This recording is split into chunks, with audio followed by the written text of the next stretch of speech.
Cooking লাইফস্টাইলে আপনাদের স্বাগতম। আমরা আজকে দেখাবো আপনাদের কিভাবে কম মশলা দিয়ে একটা দারুণ স্বাদের রোস্ট রেসিপি বানানো যায়, সেটা আজকে আপনাদের সাথে শেয়ার করব।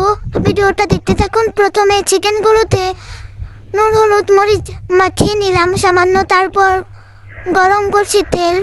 বেশ কিছুটা তেল দিবেন চিকেনটা ভাজার জন্য। চিকেনটা আপনারা লাল করেও ভাজতে পারেন বা মিডিয়াম আঁচেও ভাজতে পারেন। আমরা মিডিয়ামভাবে ভেজে নিয়েছি। দেখুন একে একে চিকেনগুলো তেলে ছেড়ে দিচ্ছি। তেলটা অবশ্যই গরম হতে হবে, ভালোভাবে গরম হলে তারপরে চিকেনটা দিবেন, নয়তো লেগে যেতে পারে। এই তো আমরা এক একে চিকেনগুলো দিয়ে ভালোভাবে নেড়েচেড়ে উল্টিয়ে পাল্টিয়ে নিচ্ছি। এই চিকেন রোস্ট রেসিপিটা যদি আমাদের রেসিপি ফলো করে বানান তবে অবশ্যই আমাদের কমেন্টে জানাবেন যে খেতে কেমন হলো। দেখতে থাকুন। এখন আমরা ভালোভাবে নেড়েচেড়ে মিশিয়ে নিয়েছি, ভাজাও হয়ে গেছে প্রায়। আর কিছুক্ষণ হলে নামিয়ে নেব।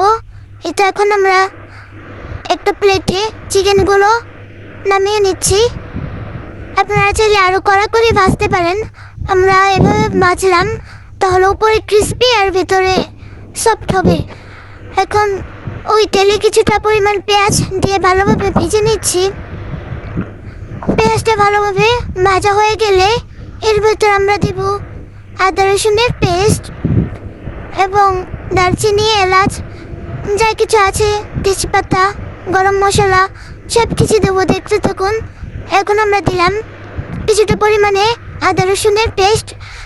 এটা দেওয়ার পর দিলাম কিছুটা পরিমাণে কুচানো নারকেল। আপনারা চাইলে পেস্ট করেও দিতে পারেন, আমি এভাবে দিলাম।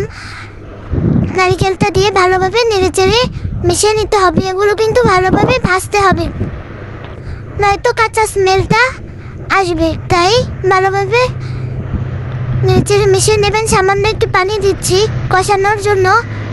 এই তো কষাচ্ছি। দেখুন এটা কিন্তু আরও অনেক কিছু দিতে হবে।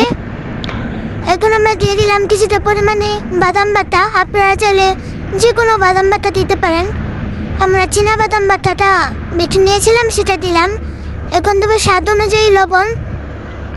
দিয়ে ভালোভাবে কষানো হয়ে গেলে এখন বাচ্চা চিকেনগুলো দিয়ে দেব। এখন ভালোভাবে নাড়বো যাতে চিকেনটা ভালোভাবে সিদ্ধ হয়ে যায়, নয়তো ভিতরে কাঁচা থাকতে পারে। তাই আপনারা একটু টাইম নিয়ে অল্প আঁচে ভালোভাবে ভেজে নেবেন। এরপর আমরা দিলাম কিছুটা পরিমাণে টক দই। টক দইটা দিয়ে আবার একটু নেড়েচেড়ে মিশিয়ে নিতে হবে। নেড়েচেড়ে মিশিয়ে নেওয়া হয়ে গেছে। এখন এর ভেতরে আমরা দিয়ে দেব কিছুটা পরিমাণে দুধ। এই দুধটা কিন্তু আগে জাল করা ছিল, আপনারা চাইলে কাঁচা দুধও দিতে পারেন। আমি জাল করা দুধটা দিলাম। এই দুধটা দিলে কিন্তু খেতে আরও অনেক মজার হয়ে যায় রোস্টটা। আপনারা চেষ্টা করবেন দেওয়ার জন্য। এর ভিতরে গুঁড়ো দুধও দিয়েছিলাম, কিন্তু ওইটা দেখাতে ভুলে গেছি। আপনারা গুঁড়ো দুধ দিবেন, তাহলে অনেক মজা হয় এটা খেতে।